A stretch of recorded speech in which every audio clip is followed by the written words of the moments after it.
Bumagsak sa kamay ng mga otoridad ang isang wanted person na may nakabinding kasong attempted homicide matapos itong maaresto sa bisa ng warrant of arrest sa Iligan City.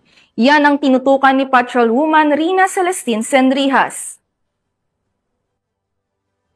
Gusto ng mga tauhan ng Iligan City Police Station 6 ang isang wanted person sa kasong attempted homicide sa isinagawang operasyon sa Barangay Bunbon ng Iligan City, ika-8 ng Setyembre taong kasalukuyan. Kinilala ni Police Colonel Jerry A. Tambis, City Director ng Iligan City Police Office, ang suspect na si alias Do, 28 anyos, binata, security guard at residente ng nasabing lugar. Nadakip ang suspect sa bisa ng warrant of arrest sa kasong attempted homicide, may rekomendadong piyansa na 36,000 pesos. Sa kasalukuyan, nasa kustudiya ng Iligan City Police Station 6 ang suspect para sa pansamantalang detention habang inaasikaso ang pagbabalik ng warrant sa korte. Patuloy ang Iligan City Police Office sa kanilang mas pinaigting na operasyon laban sa mga wanted person upang masiguro ang katahimikan at kaayusan sa nasasakupang komunidad.